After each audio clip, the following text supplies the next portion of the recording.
They saw a quiet court officer with a scarred hand and treated her like nothing. They had no idea they were about to humiliate the most decorated female sniper in the history of the Navy SEALs. The air in courtroom 3B was a stagnant mixture of recycled oxygen, cheap wood polish, and simmering resentment. For Maya Callahan, it was the smell of her new life, a world away from the salt-laced wind and cordite she had once known. Here, the battles were fought with paper briefs and carefully worded objections, not with steel and resolve. She stood by the side entrance, a silent pillar in a drab gray uniform, her presence meant to be felt but not noticed. It was a role she had chosen, a deliberate retreat into the quiet corridors of civilian life. Her posture was perfect, a ramrod straightness that a casual observer might mistake for rigidity. It was, in fact, the product of 17 years of unforgiving discipline, a physical memory her body refused to forget even when her mind begged for peace. Her gaze was steady, sweeping the room in a practiced, economical pattern, assessing everything without focusing on anything for too long. She noted the bored-looking jury, the anxious plaintiff, the overconfident defense attorneys, and the weary, long-suffering Judge Albright, a man who looked like he had personally absorbed every bit of misery that had passed through his courtroom. Maya's focus, however, was invariably drawn back to the defendant's table. The Davenports, Richard Davenport, a man whose tailored suit probably cost more than her monthly salary, sat with an air of profound boredom, as if the multimillion-dollar fraud case being built against his company was a tedious distraction from his golf game. Beside him was his son, Kyle, a younger, cruder version of the father, radiating an arrogant entitlement that was almost a physical force in the room. Kyle's eyes, cold and dismissive, often drifted over to Maya, and they never held a shred of respect. They saw a low-level functionary, a guard. They saw the uniform and nothing else. Or rather, they saw one other thing. They saw her right hand. The skin on the back of her hand and stretching up her forearm was a tapestry of old wounds. A network of fine, silvery scars crisscrossed the flesh, a permanent reminder of flying shrapnel and a choice she had made in a dusty, forgotten corner of the world. She usually wore her sleeves long, but the standard-issue uniform stopped just at the wrist, leaving the story of her past partially exposed for anyone who cared to look. Kyle Davenport cared to look. He often smirked at it, nudging his father or one of their lawyers. He had made comments before, just loud enough for her to hear. "Wonder what she did, Dad. Kitchen accident." He had sneered during a recess last week. "Looks like she tried to fistfight a cheese grater." Maya never reacted. Her face remained a mask of professional calm. Inside, a familiar coldness would settle in her gut. It was not anger, not anymore. It was a weary resignation. She had survived firefights that had turned night into day, endured interrogations designed to break the strongest wills, and held the lives of her brothers in arms in the steady stillness of her trigger finger. A rich boy's taunts were supposed to be nothing, yet they were like grains of sand in a precision instrument, a small, grinding irritation that threatened the quiet peace she was trying so hard to build. She also had a limp, a subtle catch in her left stride that she worked tirelessly to conceal. It was a ghost of an injury, a constant low-grade ache from a fall that should have killed her. Most people never noticed, but Maya felt it with every step, another secret signature of a life she had locked away. She wanted anonymity. She craved the mundane. The Davenports and their casual cruelty were a constant threat to that fragile peace. The community of the courtroom was a silent, complicit audience. Judge Albright, for all his authority, was exhausted by the Davenports' endless procedural challenges and thinly veiled contempt for the court.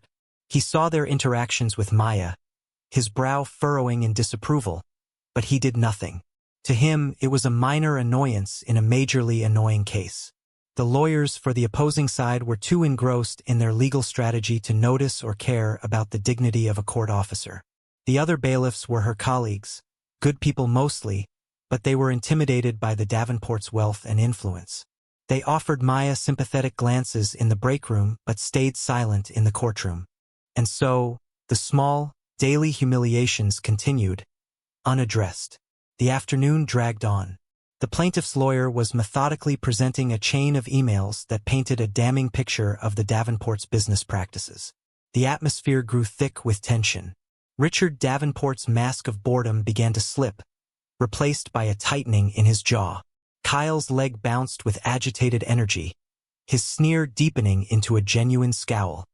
Finally, the plaintiff's attorney, Mr. Henderson, presented his final piece of evidence for the day. Your Honor, we present Exhibit 42B, a signed affidavit from the former chief financial officer, confirming he was instructed by Mr. Richard Davenport to falsify the quarterly reports. The Davenport's lead attorney leaped to his feet, shouting objections, but it was too late. The damage was done. The jury's eyes widened.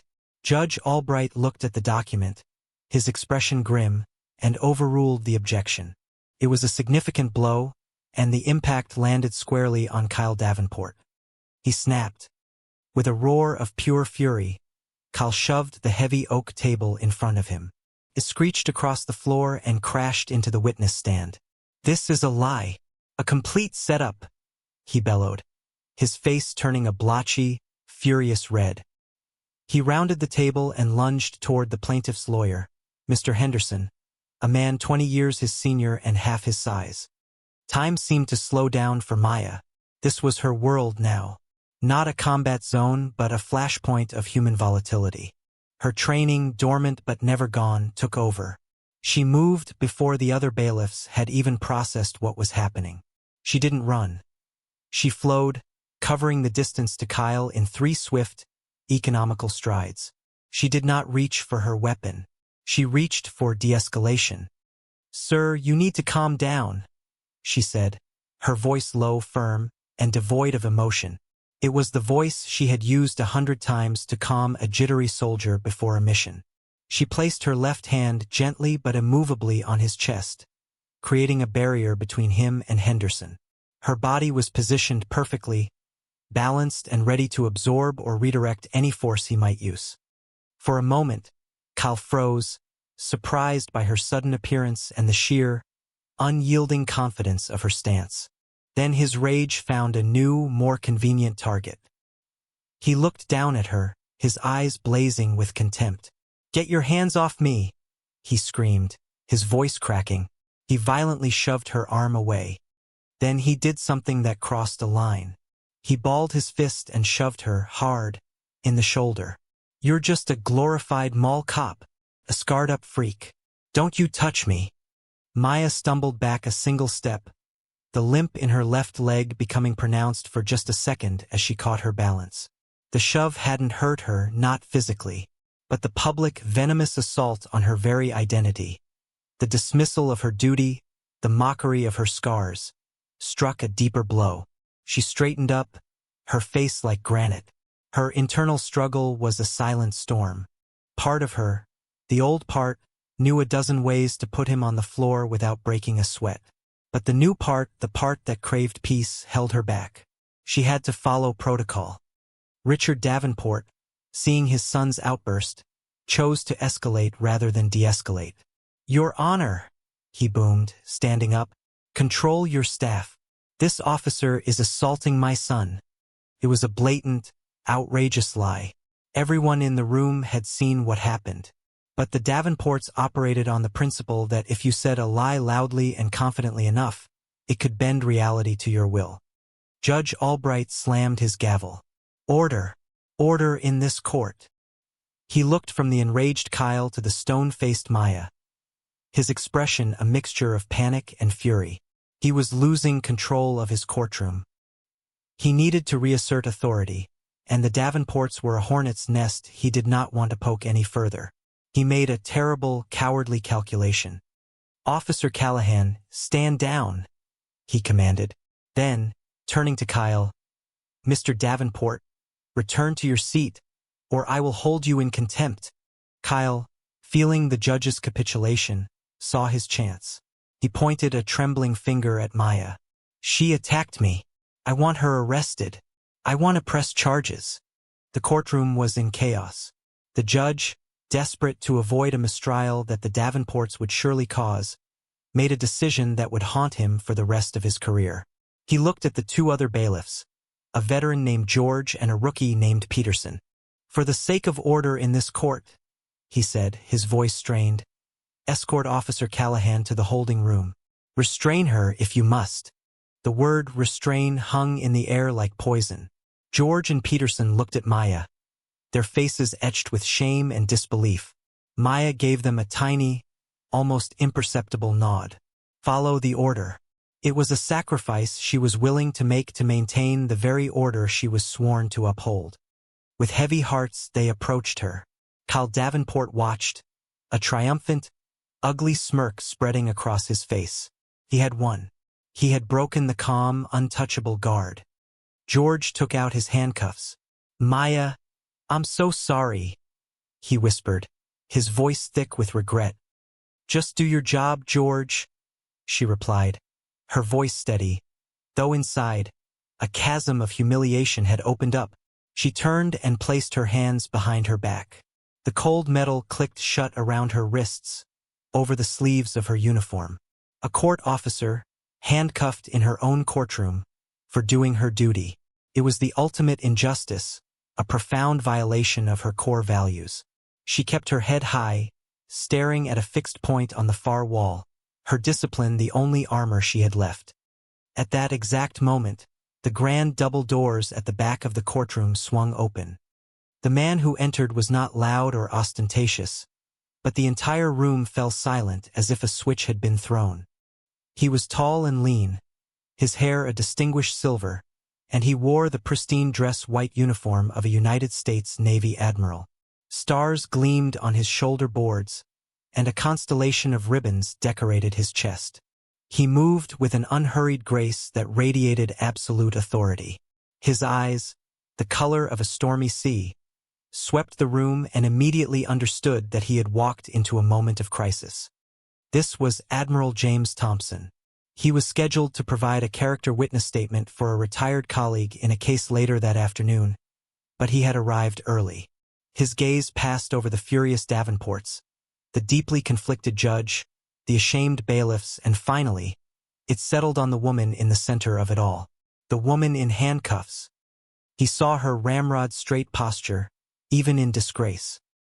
He saw the utter lack of fear or panic in her eyes, replaced by a cold, controlled fury. He saw the dignity she clung to like a lifeline. His eyes narrowed. He was a man who had spent his life reading people, assessing threats, and understanding character in an instant. And something about this scene was profoundly, fundamentally wrong. Then he saw it. A small detail that a civilian would never notice. As her sleeve had shifted when she was cuffed, a fraction of an inch of skin on her wrist was exposed. On it was the faint, faded blue-black ink of a tattoo. It was just a fragment, but it was unmistakable. The top prongs of a special warfare insignia.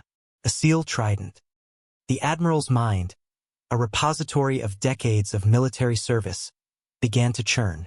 The trident was rare enough, especially on a woman, but combined with the intricate web of scars on her hand, the quiet competence he sensed, and the nameplate on her uniform, Callahan, a specific, buried memory began to surface. A mission report he had read and reread until the pages were worn. A mission that was both a source of immense pride and searing pain for him. Ignoring the sputtering judge, ignoring the powerful Davenports, Admiral Thompson strode forward, his polished black shoes making no sound on the courtroom floor. He stopped directly in front of Maya, his presence a shield between her and the rest of the room. He looked at her not with pity, but with a dawning, incredulous respect. His voice was not loud, but it cut through the thick silence like a laser. "That tattoo," he said, his eyes locked on hers. "Callahan? Master Chief Petty Officer Maya Callahan." The name, the full title, echoed in the silent room. To the lawyers and the jury, it was just a string of military jargon. To Maya, it was the sound of a ghost she had tried to bury. A lifetime of pain, pride, and purpose was contained in that name. A single, sharp nod was her only reply. Her composure was absolute, but inside, her carefully constructed walls were beginning to crumble. The Admiral's face, which had been a mask of stern authority, softened with a profound, unmistakable emotion. It was a look of immense gratitude and deep, personal pain. The puzzle pieces in his mind clicked into place. The name, the trident, the scars. It was her. It had to be her. He remembered the frantic radio calls, the grainy satellite footage. The mission was codenamed Viper's Nest. A 4-person SEAL sniper team had been compromised deep in enemy territory. They were pinned down, taking heavy fire, with one man critically wounded. Extraction was impossible. They were going to be overrun. But they had an angel on a ridge 1,000 yards away. A lone Overwatch sniper who had refused to abandon her team. For 36 hours, she had held off an entire platoon of enemy fighters, her rifle speaking with terrifying precision. She had become a ghost, a myth, repositioning herself under the cover of darkness. Her every shot a calculated blow that kept the enemy disoriented and at bay. Her relentless, impossible stand had bought just enough time for a daring rescue operation to be scrambled. They had pulled everyone out, including a captured helicopter pilot the team had found. The Admiral's voice was thick with emotion when he spoke again, the words for her alone, yet heard by everyone in the stunned courtroom. "The pilot," he said, his voice cracking slightly. "They called him Rescue 1 Actual. The pilot you saved during Operation Viper's Nest." He paused, taking a ragged breath. "That was my son, Lieutenant Commander Thompson. You saved my son's life." The revelation landed in the courtroom with the force of a physical blow. The air crackled with it. A court officer? No, a hero, a legend. Admiral Thompson's grief and gratitude turned in an instant to a cold, righteous fury. He turned his gaze upon Judge Albright, and the temperature in the room seemed to drop by 20 degrees. His voice was no longer emotional. It was the sound of command, the sound of judgment.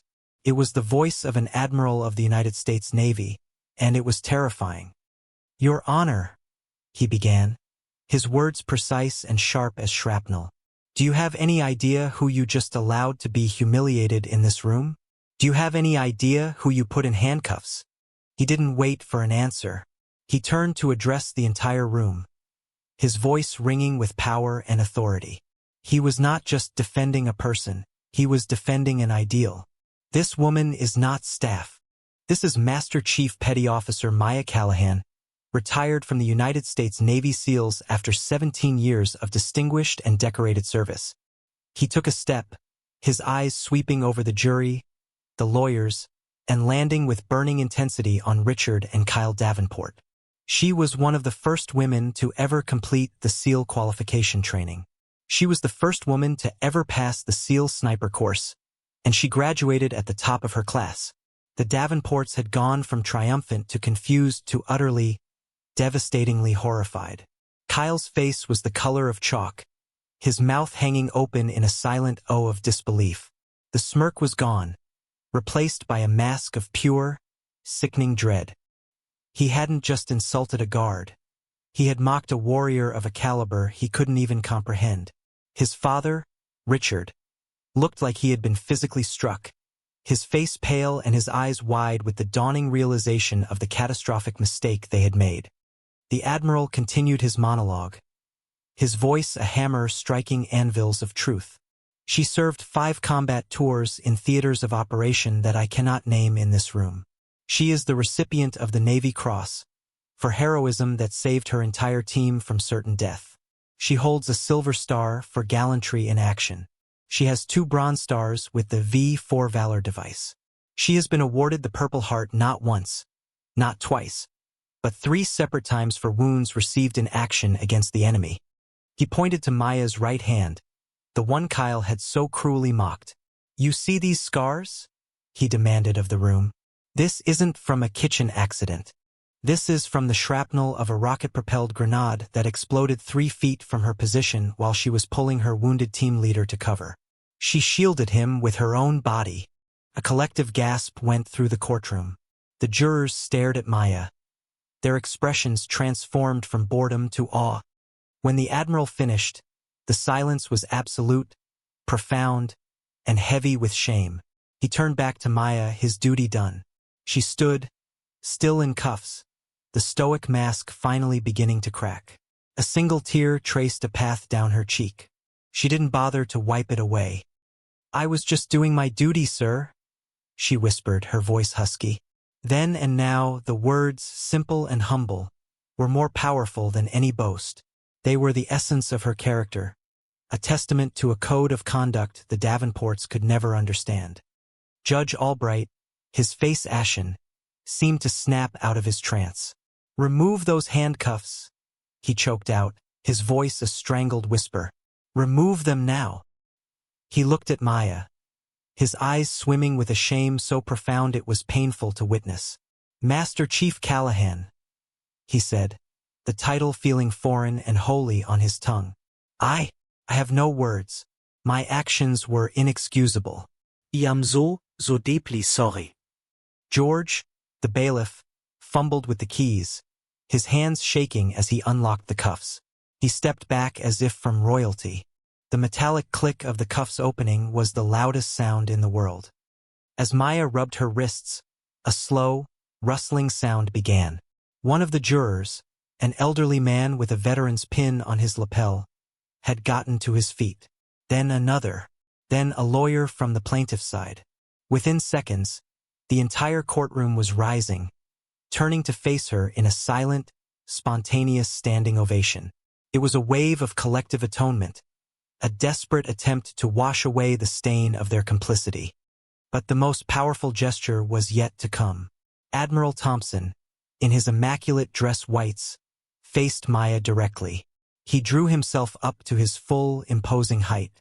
In the dead silent room, he snapped his arms to his sides and then brought his right hand up in the sharpest, most impeccably perfect salute she had ever seen. It was not a casual gesture. It was a sacrament. It was a sign of ultimate respect from one warrior to another, a recognition of shared sacrifice and unspoken understanding. That was what finally broke her. The tears came freely now, not of shame, but of release. For years, she had hidden, run from the person she was, sought solace in anonymity. And here, in this place of her deepest humiliation, she was finally truly seen. Her training kicked in one last time. Her back straightened, if that were even possible. Her shoulders squared. She wiped the tears from her face with a quick, angry motion, and with a precision born of 1,000 ceremonies, she raised her own hand to her brow, returning the Admiral's salute.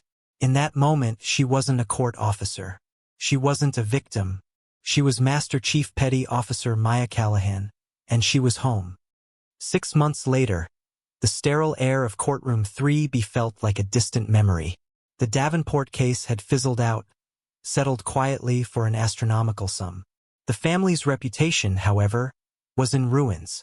A judge, moved and shamed by what he had witnessed, had made a special recommendation as part of their civic penalty. Richard and Kyle Davenport were now performing 2,000 hours of mandatory community service at the state's largest veteran support center. They were no longer the arrogant men who had walked into that courtroom. They were humbled, quiet. They spent their days listening to the stories of old soldiers, cleaning floors and serving meals, their penance a daily lesson in the meaning of service and sacrifice. Kyle, in a turn no one expected, had started a fundraiser to provide prosthetic limbs for wounded warriors. He was, for the first time in his life, doing something for someone other than himself. The courthouse itself had undergone a transformation. Judge Albright, taking his apology from a mere word to a meaningful act, had spearheaded the creation of a wall of honor in the building's main lobby. It was covered in framed photographs and citations of courthouse employees, from judges to janitors, who had served their country. In the very center, in a place of highest honor, was a photograph of a young woman in a SEAL operator's gear, her face determined, her eyes clear and focused. The plaque beneath it read, Master Chief Petty Officer Maya Callahan. Maya was no longer a court officer. Admiral Thompson had made a few calls. He had seen not just a hero to be honored, but a resource to be utilized. He had helped her secure funding to start a nonprofit foundation. She now ran the Callahan Group, an elite consulting firm that trained law enforcement SWAT teams and federal agents in tactical awareness and de-escalation under extreme stress. More importantly, the foundation ran a special program for female veterans, helping them navigate the difficult transition back to civilian life, providing them with purpose and community. She no longer hid her scars or her limp. She wore them as part of her story, a testament to her resilience. She had finally found a way to merge the two parts of her life, using the skills from her past to build a better future, not just for herself, but for others like her. The story of what happened in Courtroom 3B became a quiet legend, a reminder that heroes do not always wear capes or announce their presence. They walk among us every day, hidden in plain sight, bearing the invisible and visible scars of battles we will never know. It served as a powerful lesson that respect is not something to be earned by a title or a suit, but a basic dignity to be afforded to all. For you never truly know whose presence you are in, and the quietest person in the room may just be the one who has fought the hardest for the very peace you take for granted.